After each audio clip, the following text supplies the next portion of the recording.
Radio Arc-en-Ciel. 102.0 FM.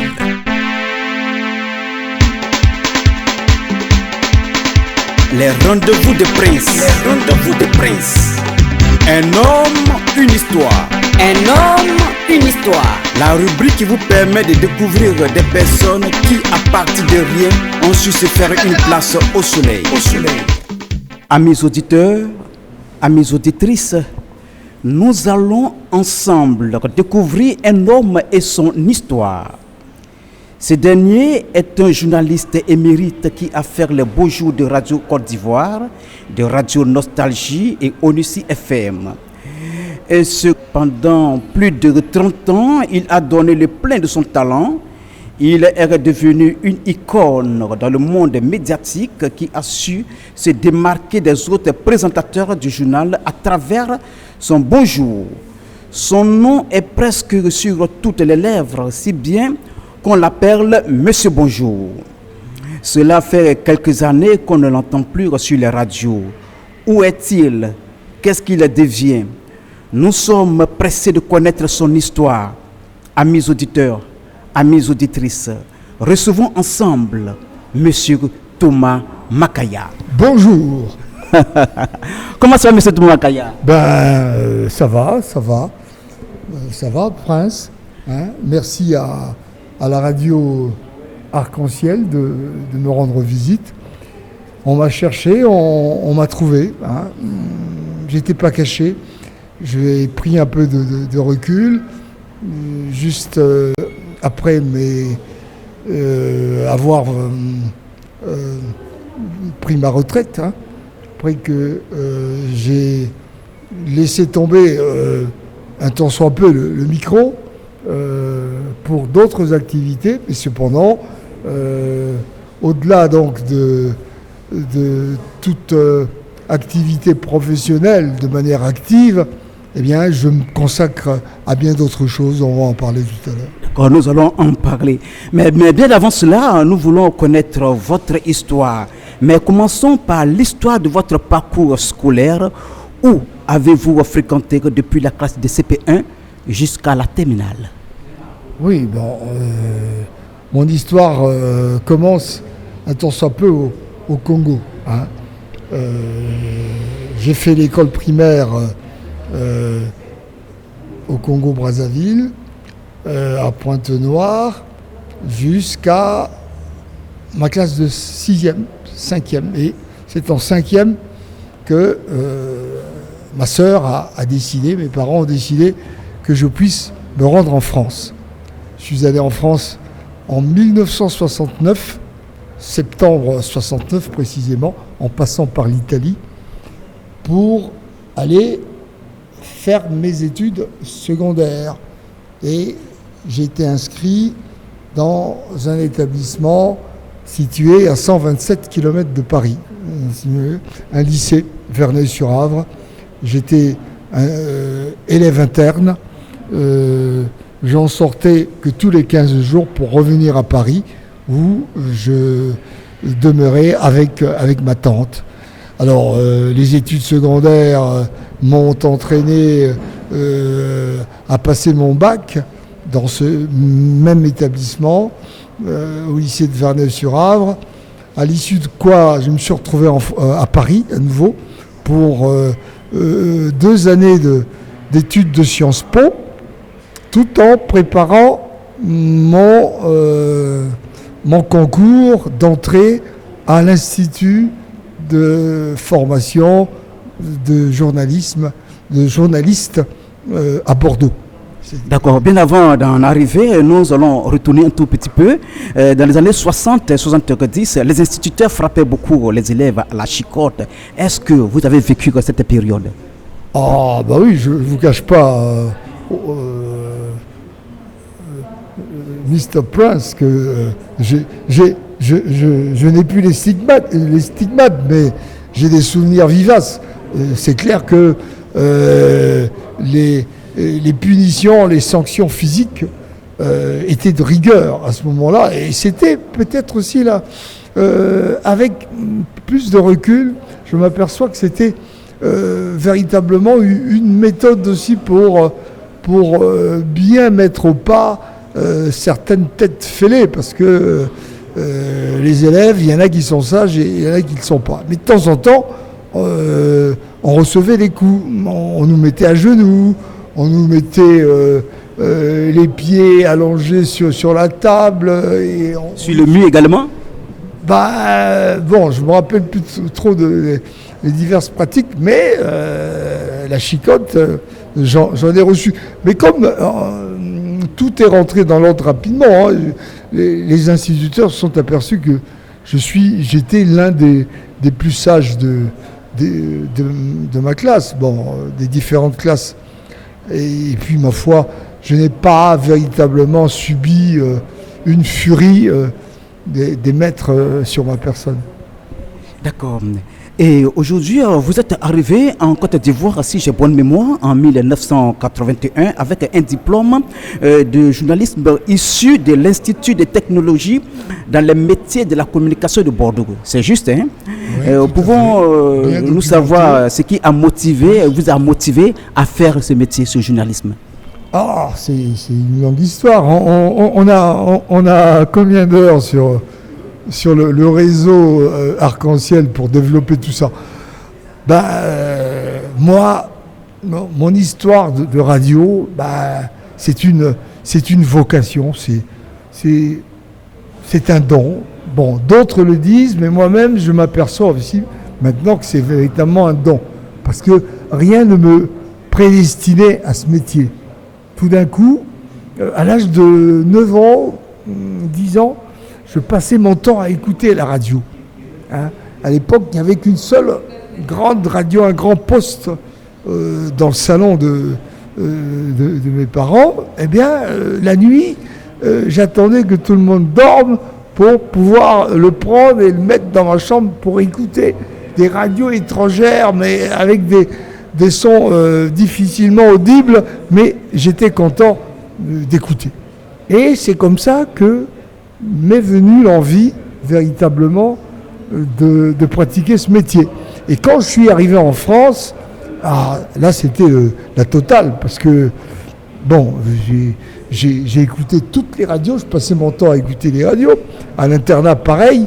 La nuit, je dormais avec mon poste radio à côté de moi. De temps en temps, même le surveillant venait me gronder pour ça. Donc, ma foi, mon adolescence, ma jeunesse a été collée à la radio, à la passion de la radio. D'abord, j'ai aimé les autres. J'ai découvert des voix magnifiques,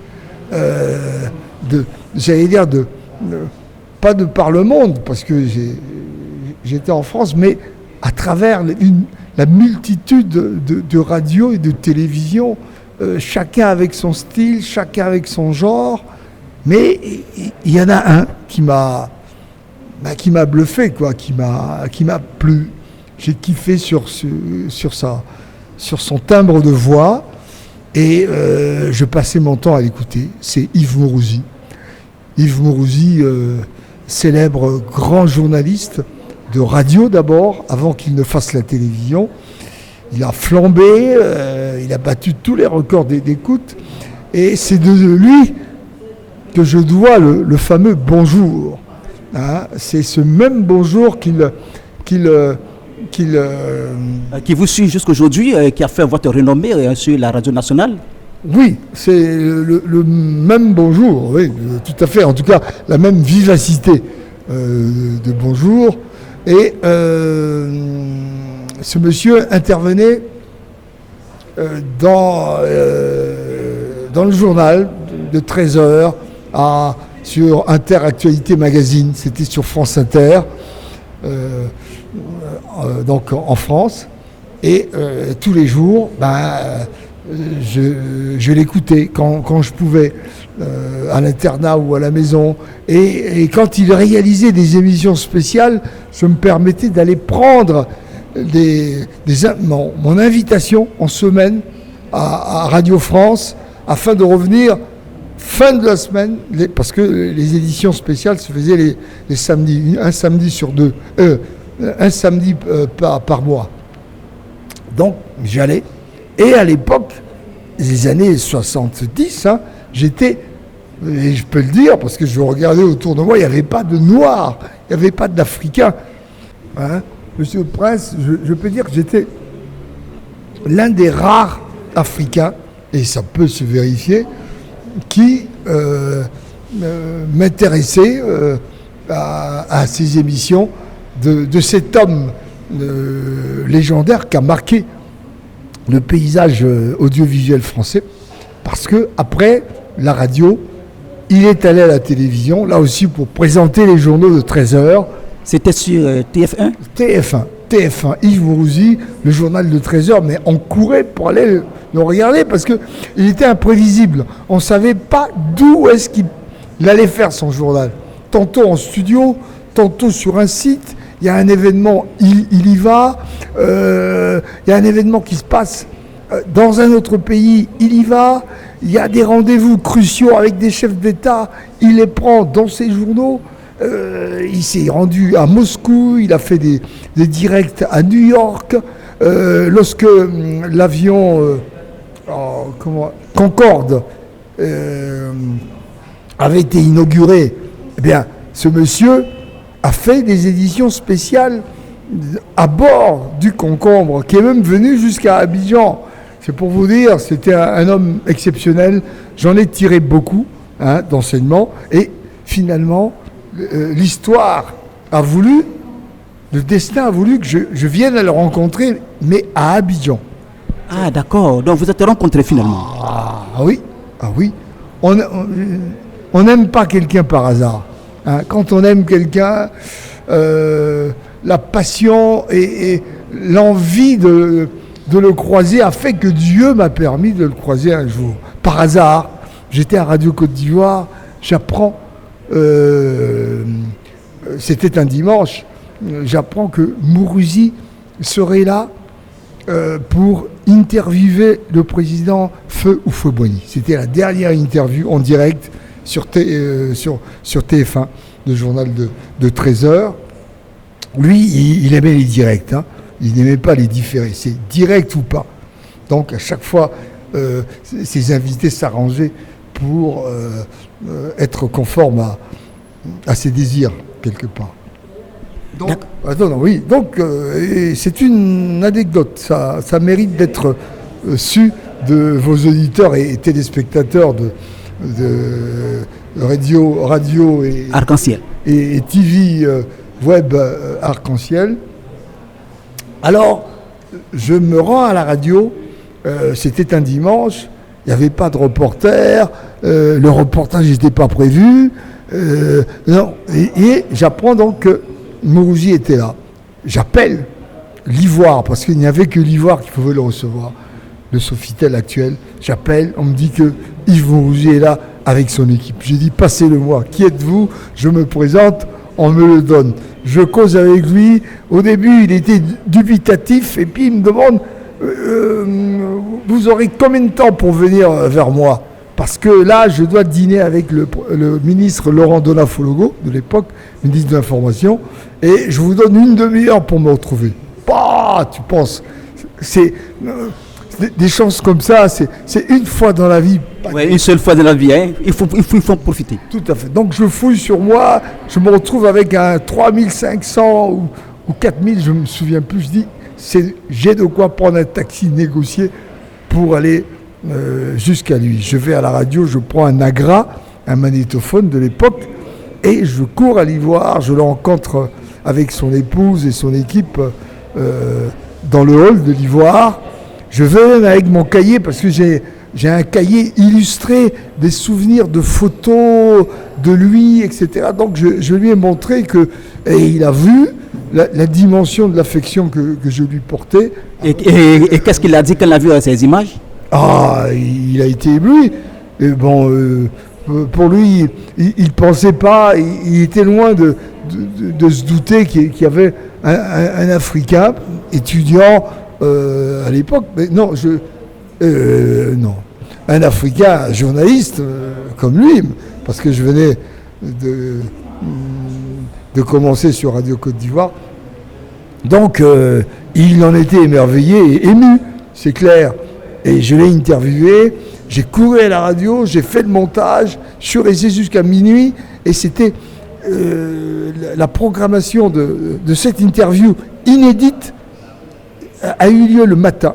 Et Ouattara Nyongier, qui était le patron de la radio, est venu. En conférence de rédaction, il m'a demandé, mais comment t'as fait, Thomas, pour savoir que Mourouzi était là? Je dis, mais c'est Dieu qui m'a permis de le dénicher. Parce que, après l'interview avec le président Foboni, l'homme est reparti aussitôt par avion spécial sur Paris. Donc, personne d'autre n'a pu le rencontrer pour l'interviewer. Ça a été une grâce pour vous, hein? Une grâce, une chance, un privilège, voilà. D'accord. Nous allons revenir en Côte d'Ivoire. Comment avez-vous intégré la cellule de la communication de la mairie lorsque, à l'époque, c'était l'adjoint au maire, Mel Elch Todor, qui était aux commandes. Et comment est-ce que vous avez pu intégrer la cellule de communication de la mairie de Cocody? Oui, quand j'y suis arrivé, Feu le maire Mel Théodore, à qui je rends hommage, était déjà devenu maire. Il n'était plus adjoint à ce moment-là. Hein. L'adjoint qu'il était m'avait rencontré en boîte de nuit quelques années plus tôt, parce qu'avant de passer à la Radio Côte d'Ivoire, j'ai officié dans une boîte de nuit, l'ancien Blue Note, publicité mise à part, qui est situé... à Trècheville? Non, en plein plateau. En plein plateau. En plein plateau. Comment dirais-je? Non loin de la caisse table. Hein, non loin de nostalgie d'ailleurs. Bon. Alors, il m'avait découvert là-bas et il m'avait fait appel pour que je puisse m'occuper de la cellule jeunesse de la mairie de Cocody. Donc, ah oui, c'est parce que, en fin de compte, je me reprends, vous avez tout à fait raison. J'ai été à la mairie de Cocody en deux phases, c'est vrai. D'abord, sans être embauché, je débarque à la cellule de la jeunesse, hein, invité par Mel Théodore, et qui me demande de penser à réaliser une émission de vacances. En juillet 83, je travaille sur un concept qui s'est appelé Akili. Oui, Akili, ça voulait dire quoi exactement, Akili? Akili, ça veut dire connaissance, savoir, en langue malinké. Et c'est l'équivalent, j'appelle ça l'ancêtre de l'émission Génie en herbe, que les jeunes ont découvert quelques années plus tard. Si je veux bien comprendre, c'est vous qui avez initié cette histoire de Génie en herbe. Ah bah, tout à fait, c'est moi qui ai initié le style, en tout cas le genre d'émission, concours, jeux, sur des questions de culture générale, quoi. C'était ça. Et c'est à ce moment-là qu'on allait me remarquer.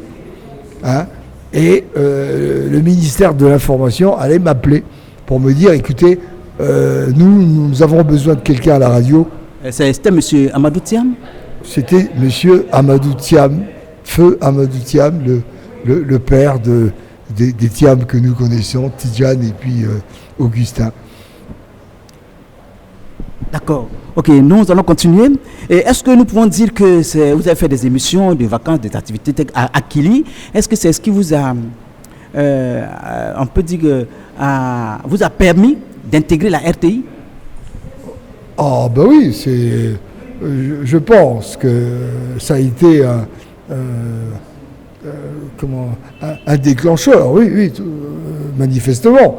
Il faut savoir que j'ai dans la peau, c'est vrai, l'art de l'animation. En fait, bon, j'aime le micro à tel point que j'étais formé comme journaliste, mais j'ai beaucoup pratiqué, j'ai beaucoup fait de l'animation, même déjà les souvenirs au niveau de l'école. Quand j'étais au lycée, c'est moi qui animais les balles de fin d'année, c'est moi qui organisais les shows de fin d'année, les gens m'appelaient pour des anniversaires, des mariages. Voilà, j'ai aimé ça. Et quand je suis passé à la télévision, ça n'a pas tardé. 2 mois plus tard, le ministère m'a appelé pour me dire « Ah, on vous a vu à l'œuvre, monsieur Makaya, vous nous intéressez, commencez à la radio ». Et on m'a posé la question de savoir si je voulais aller à la radio ou à la télé. J'ai dit peu importe, là où il y a la place, j'y vais. On me dit la radio, donc je suis allé à la radio. Mais il paraît même que vous étiez disque jockey, c'est vrai? Oui, je l'ai dit tout à l'heure. J'ai dit que j'étais disque jockey. Ça aussi, beaucoup de gens venaient m'écouter et me poser la question dans les années 80. Qu'est-ce que... par exemple, je suis tombé, c'est le cas de Mel Théodore, c'est là-bas qu'il m'a découvert. Des amis de Ben Soumaro et d'autres venaient me poser la question. Ils disent, mais vous voulez rien faire d'autre que animer en boîte? Je faisais semblant de leur demander, mais vous voulez que je fasse quoi d'autre? Mais la radio, la télé, ça vous intéresse pas? J'ai dit, c'est pour ça que je suis là. J'attends le signal du ministère de tutelle, quoi. Et puis c'est venu quelques temps plus tard.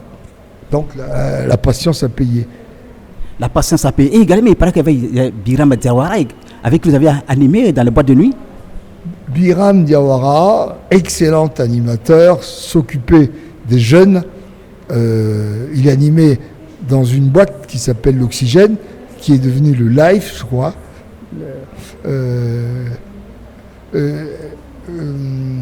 Et puis moi, je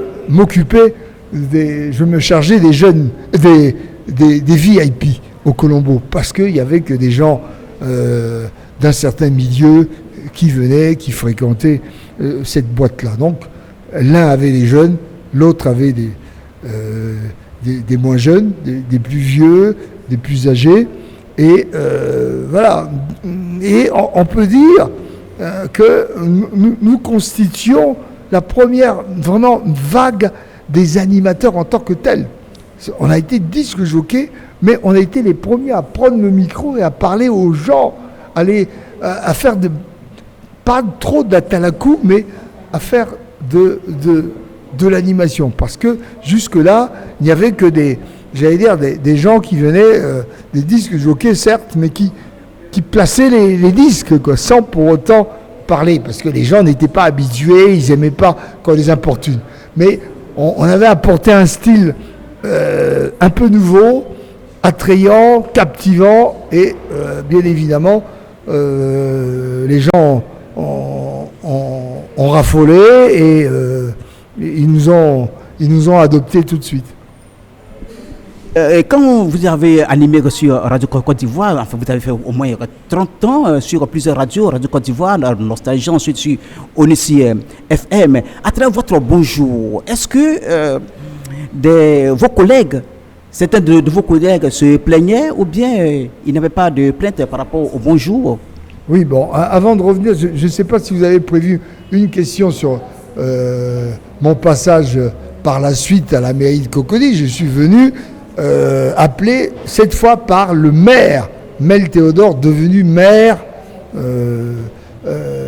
m'a appelé pour travailler à ses côtés comme conseiller de la communication. Et je venais de quitter Radio Côte d'Ivoire pour aller le rejoindre. C'était en 1994. Hein. Bien. Alors, donc, par la suite, reprenez votre question un peu. Bon, je disais comme ça, est-ce que pendant tout le temps que vous avez passé à Radio Côte d'Ivoire, vous avez marqué de vos empreintes à travers votre manière de dire bonjour à l'ensemble des auditeurs? Ce bonjour-là, est-ce que parmi vos collègues, il y a eu certains qui étaient contre ou bien les gens ont adopté ça facilement? Non, des collègues... S'il y en a eu qui étaient contre, en tout cas, ils ne l'ont pas fait savoir. Par contre, l'anecdote que j'ai à vous rapporter, c'est que ce sont peut-être des auditeurs, hein, en dehors de la radio. Ce n'est pas au sein de la radio que j'ai eu des commentaires autour de mon bonjour, c'est plutôt à l'hémicycle. Mais au début, des parlementaires, un jour, ont cru bon de me citer en exemple, en disant, bah oui, voyez-vous, comment, quand on écoute la radio, comment voulez-vous que des jeunes puissent écouter la radio et puis entendre quelqu'un comme Thomas Makaya nous saluer de manière tonitruante avec un bonjour qui nous dérange quelque peu. Est-ce qu'il n'est pas mieux de dire monsieur, madame, bonjour? Donc, quand j'ai appris ça, ça ne m'a pas affolé. Je me suis rendu au bureau du patron. C'était donc monsieur Ali Koulibaly, qui était directeur de l'information.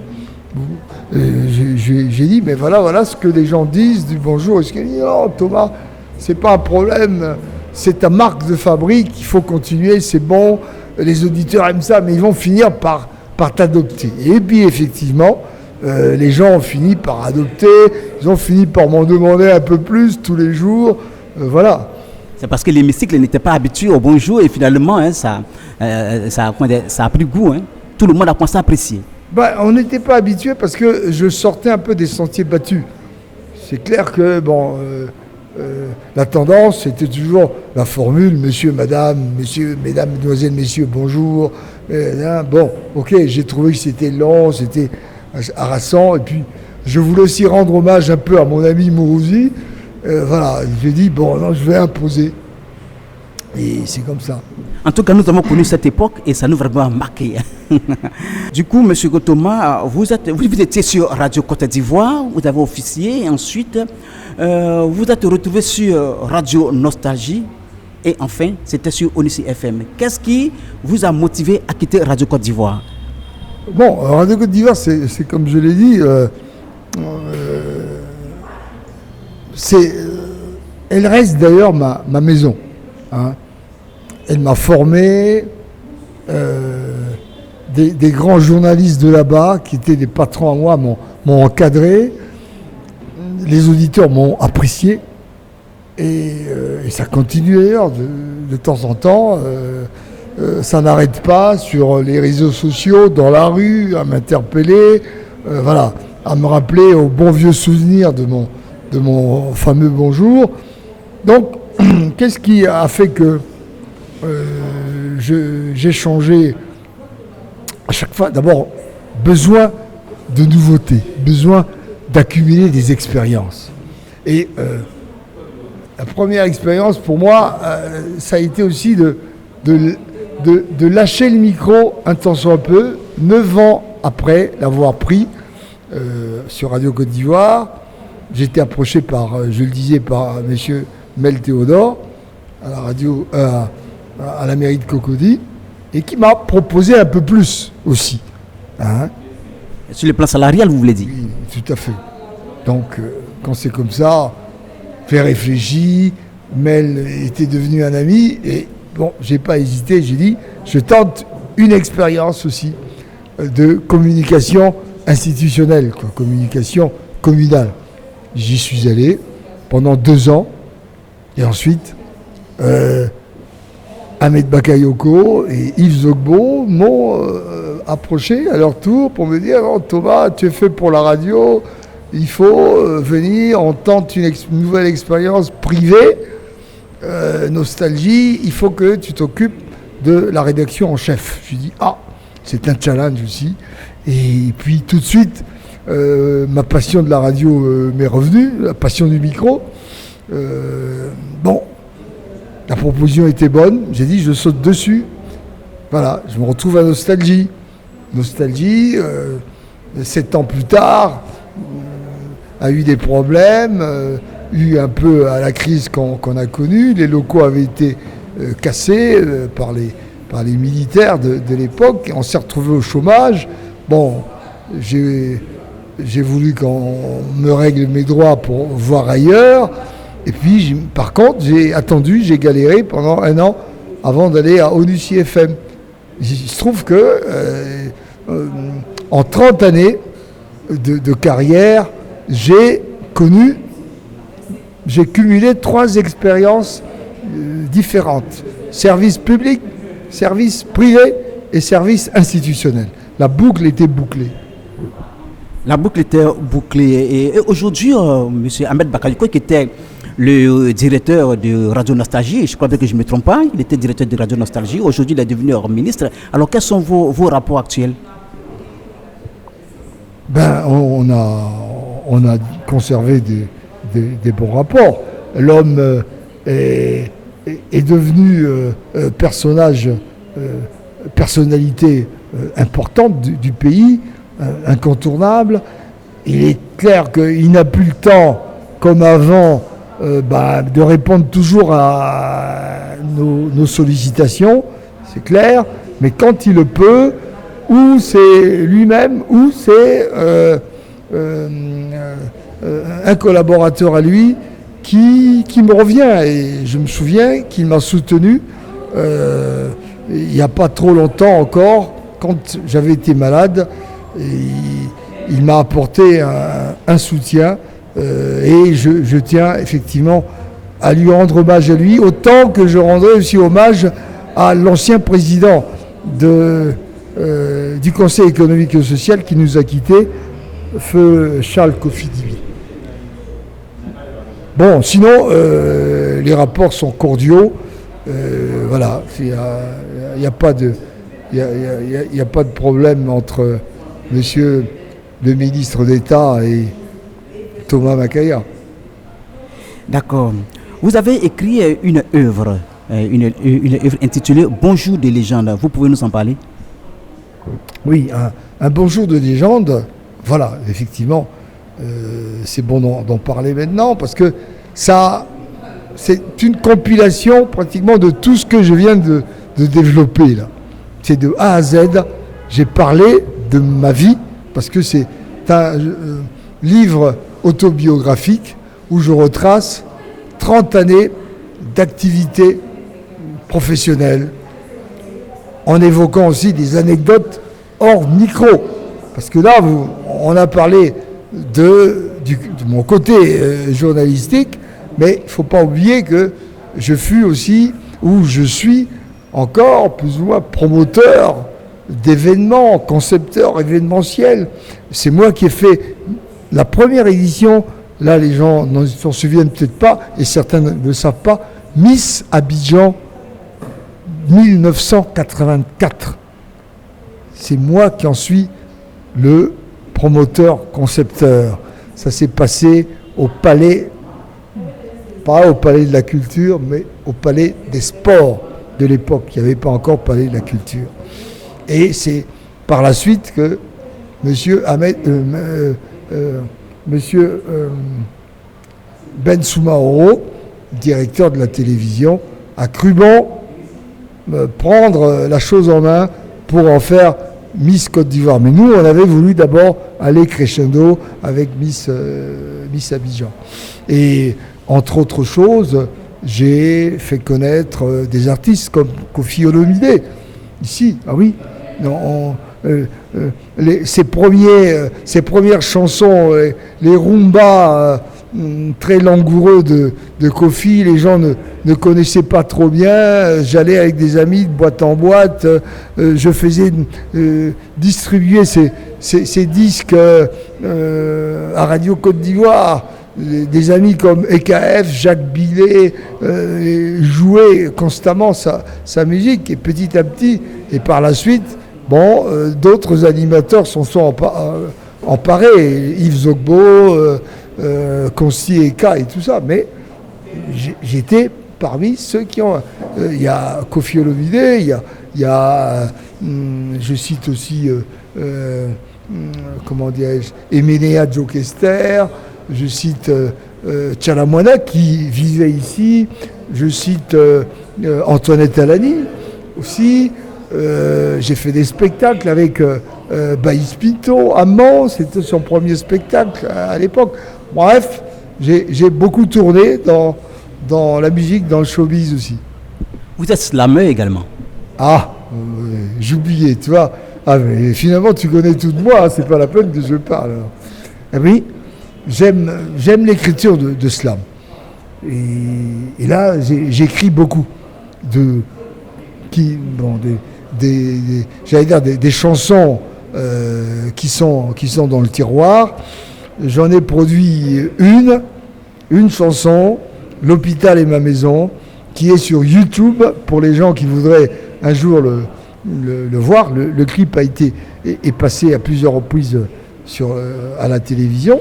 Ça m'a permis d'être reçu à l'émission Showtime de Didier Bléou à l'époque et au journal de 20h, au magazine de 20h, à la fois pour parler et de mon livre et de ce clip qui a surpris tout le monde, mais dans le bon sens du terme. Les gens ont aimé, etc. Beaucoup m'ont dit de continuer, mais continuer, il faut des fonds. Bon, je suis là.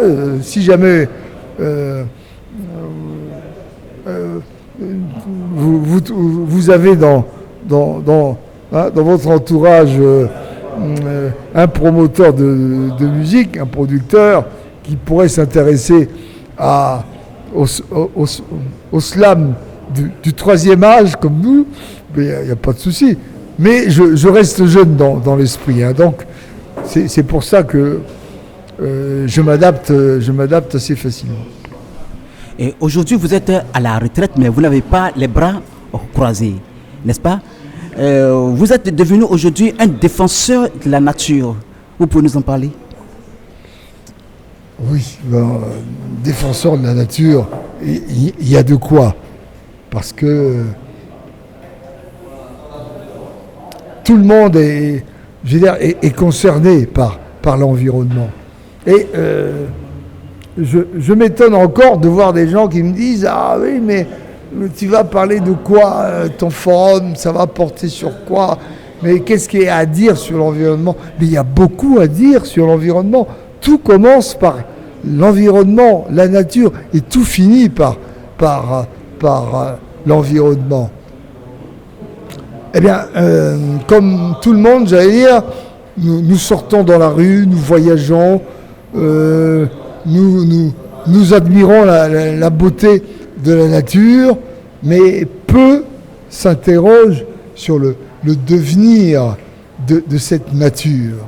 Or, depuis quelques années, je n'ai pas attendu qu'il y ait une mobilisation sur la question, la problématique environnementale. Je me suis aperçu en tant qu'observateur et en tant qu'amoureux de la nature qu'il y avait des choses qui n'allaient pas. Hein. On vit une situation qui va de mal en pis en matière de nuisances et de dangers potentiels liés à l'environnement. L'eau est polluée autour de nous, l'air est vicié par moments, quoi d'autre? Les forêts sont dévastées, les animaux décimés, que dirais-je d'autre? Les pathologies, les maladies. On s'étonne qu'il y a la fièvre jaune, la fièvre typhoïde, la fièvre dingue et tout ça. Mais c'est dû à l'insalubrité autour de nous. On vit dans des conditions, dans des milieux malsains. Et du coup, les incidences, mais c'est direct sur l'alimentation, sur le mode de vie. Hein? Ça touche les enfants, ça touche tout le monde, les personnes âgées. On devient vulnérable. Et j'ai dit, trop c'est trop, il faut tirer la sonnette d'alarme à mon niveau. Et c'est un combat que je veux mener. Je veux fédérer le plus de gens possible parce que c'est un combat de la vie. Hein. Je veux en appeler à une prise de conscience véritable des uns et des autres, toutes générations confondues. Parce que c'est pas une question de survie que pour nous, c'est pour les jeunes et futures générations à venir. Qu'allons-nous, nous, à notre âge, léguer à nos enfants et petits-enfants? On ne va pas leur donner ce qui est dégradé. Là. Donc, J'ai dit, je me suis attelé à l'organisation d'un grand forum de réflexion, un espace de réflexion qui mettrait en avant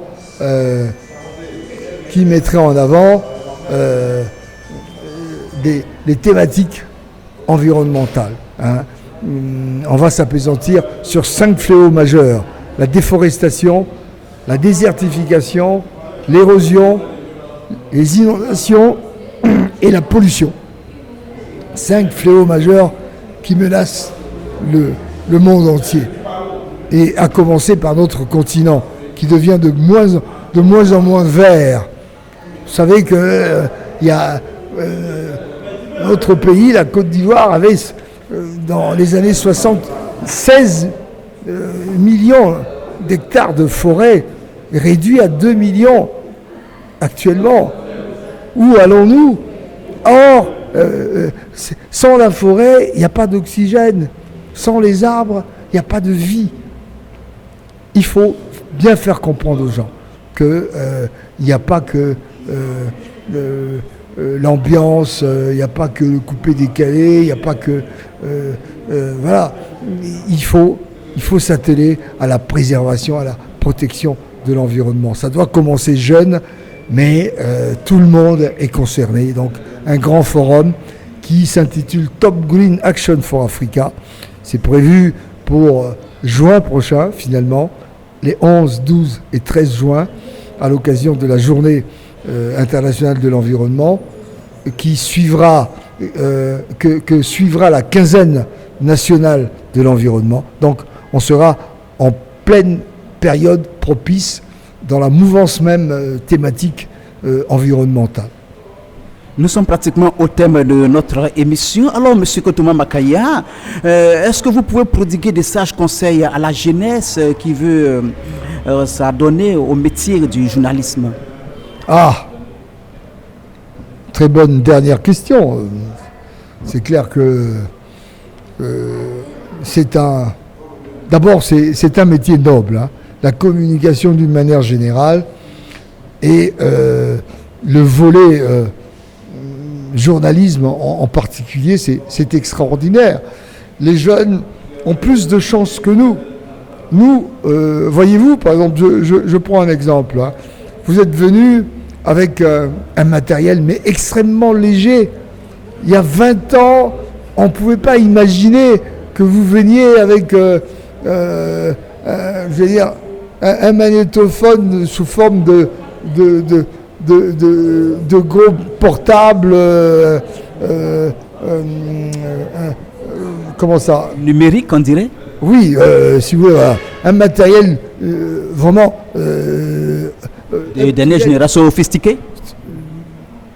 Un matériel aux normes numérisées, c'est clair que ça... nous autres, à l'époque, c'était des magnétophones avec des bandes.